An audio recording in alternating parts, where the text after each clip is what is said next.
filimkeena maanta waxay noo hogaaminaysaa saxafiyadan magaceeda la yidhaahdo Jenny waxay iska daawanaysay telefisyoonka ama TV-ga gurigeeda.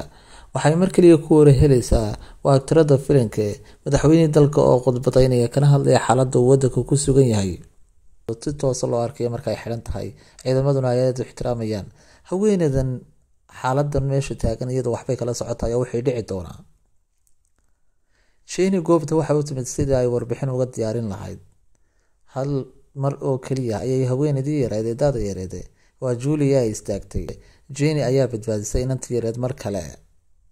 Jenny waa saxafiyad rug cadaay oo mujecjaa oo qoslin Cabdibuur ayaa uga sheekeynaysaa wixii maanta ka dhacay magaalada iyada oo inantan yarna waa Julia siinaysa talooyin ku saabsan inay raadsato mihnad kale oo shaqo ah intii ay iman lahayd shaqada noocan ah maadaama iyadoo ay hore u dhiirigelinaysa balse Julia waxa ay noqotay xaaladeedu mid aan fariirsan oo jahwareersan. habeenkii waa ay nasteen kadib markii ay maalintii la soo kulmeen xaalad cakiran. Julia habeenkii oo dhan ma seexan iyadoo ku qarwaysa xaaladii ay soo aragtay.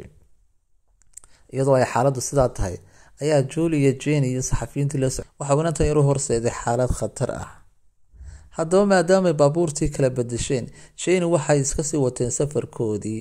xaaladuna waxa uu ahayd mid iska caadi ah balse mar kaliya Jenny waxay ku wareeshay in baabuurkii la afduubtay ay la socotay saxaafadii daada yareed ee Julia.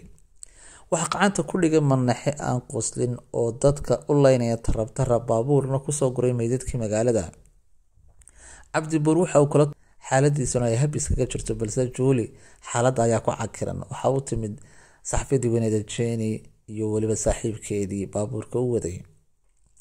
askarigan isla markiiba waa uu diyaar garoobay isagoo qorigiisa farta saaray riishada. waxaan u weydiiyey maxaad ahaydeen idinkuna.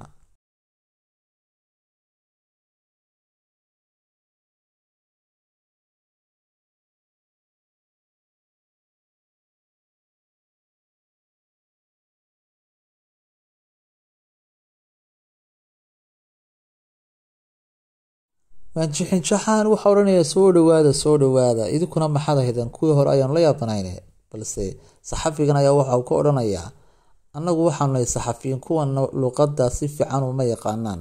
ninkan waa nin aan waddanka u dhalan balse ma sheegayo waddan ka soo jeedo. Julia xaaladda ayaa ku xun waxaana la weydiinayaa waddanka ay ka timid balse waxaan ku dhashay halkan. waxa uu kale uu ninkii askariga ahaa uu u tagayaa ninkii Chinese-ka waxaan u weydiinayaa halkee ayaad ka timid balse waxa uu kaga dhufanaya laabta xabad marka uu yiraahdo China ayaan ka imid. jirta inay qaato sawirku ka cajiibsan ee kana naxdinta badan yahay. Julia waxay rabtaa inay sawirro fara badan oo mustaqbalkeeda kor u qaado inay qaado. haddaba halka xaaladdu marka ay mareysay waa waxa markii Julia ay rabtaa inay ka gaarsiiso nin toogan iyo askari inay nafteeda badbaadiso. dhammaan dadku waxay ku canaananayaan in iyadu sabab u tahay in saxafiyadoodii weyneed ay dhimato ee Jenny. halkaas aynu filimkeena ku soo faaranaa waa salaamintan asxaabteeda aad ka jeclay meel kasta dunida kaga